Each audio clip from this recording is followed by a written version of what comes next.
Hi everyone, this is Mrs. Tevis-Finn recording on this freezing cold day in Franklin. So let's get right to our last screencast, America in World War I, Part 3. So this opening slide asks you two questions.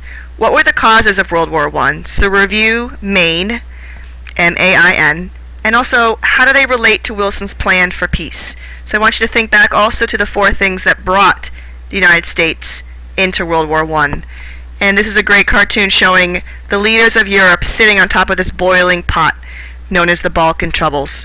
So that is one possible thing to think of for what happens after World War I, these troubles. And also take a look at the alliances in both the Entente and in the Triple Alliance. And how did this also cause, wreak havoc and cause trouble and resentments in post-war Europe. And so Wilson's idealism is known as the 14 points. So let's get right into A. This is what he's called his New World Order. And Germany actually asks for this peace treaty. They want to follow Wilson's 14 points.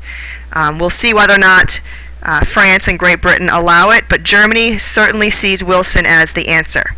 So let's look at what the 14 points are. I broke them up into two sets of 7. So here's just a notice drafted by Wilson. And so guys, the first 7 I want you to list. The first one is to end secret treaties and secret diplomacy among nations. The second is freedom of the seas. The third is to create free trade among nations. The fourth is to reduce armed forces as much as possible, consistent with domestic safety. The fifth, to settle all colonial claims fairly, taking into account the views of both colonial peoples and imperial nations. Number 6, to evacuate German troops from Russia and restore all conquered territory. 7, to restore Belgium's independence. So let's go on, guys, to the second set. And here's a nice collage illustrating some of the points. So number 8 is to restore all French territory occupied by Germany, including Alsace-Lorraine. To 9, to adjust Italy's borders based on where Italians live. 10, to divide Austria-Hungary into new nations for each ethnic group. 11, to base borders of the Balkan states on nationality. 12, to break up the Ottoman Empire and make Turkey a separate country. 13, to create an independent Poland. And 14, the last one, is the League of Nations. So let's see how idealistic Wilson was and how does it meet with the harsh reality of post-war Europe. So guys, under B, I want you to put down when armistice was declared, November 11th, 1918. Peace negotiations, you guys, were held in Paris, 1919. Pictured in this, I want you guys to note the leaders that met in Paris. So in Great Britain, here is Lloyd George. For France, George Clemenceau. For Italy, Vittorio Orlando. And then also put down for the U.S., Woodrow Wilson. The main issue I want you guys to put down under B is what to do with Germany. Do we punish? And also, how do we prevent a future war? Alright guys, under C, I want you to note the differences between these two maps. This one on the left is the map of Europe, 1914. This one here on the right is the map of Europe, 1919.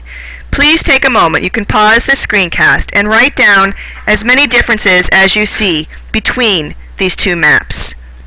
Alright, so let's go to letter D, Wilson versus Clemenceau. So I have them pictured here, and I want you to note under Wilson's belief that he really stressed that once the Ottoman Empire broke up, countries like Bosnia and Serbia wanted their independence. He argued, everyone, that vengeance was not peace.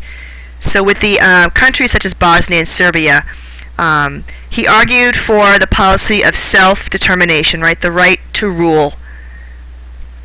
So guys, for Clemenceau's belief, I want you to note that he hated Wilson's notion of soft peace.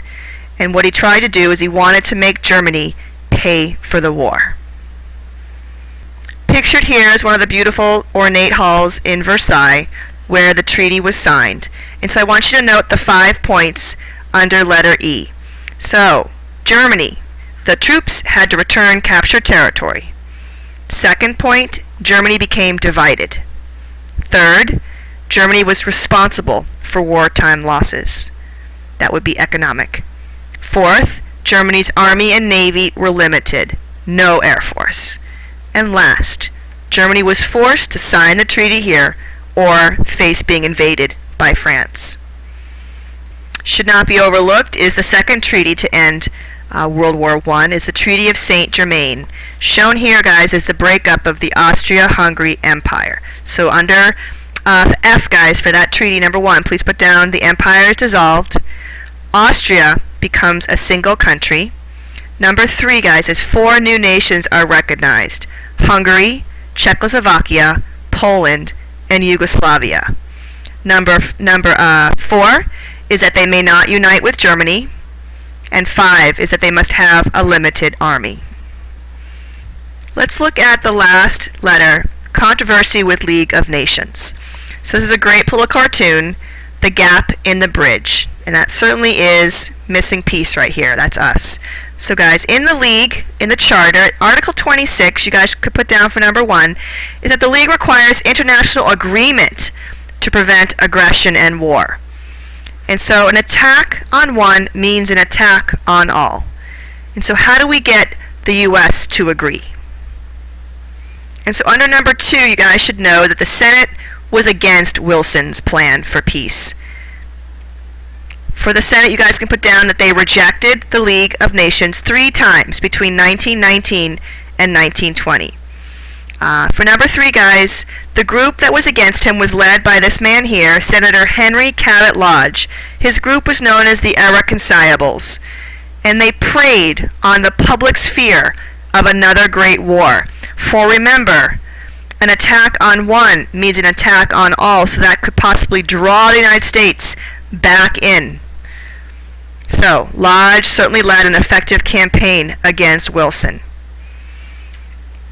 Wilson's health began to physically deteriorate in his second term. Here's his second wife, Edith, who pretty much begins to run the White House secretly after Wilson suffers a stroke. So guys, for Wilson's health, you can put up that he could not put up an effective fight to save his League of Nations. And so lastly, guys, the result is that without U.S. membership, the League is never realized as a legitimate peacekeeping body, and it fails by 1933. You guys should note that 1933 is the year Hitler rises to power in Germany. This is Tevis signing off. I hope you guys all have a great half day, and I'll see you all on Friday.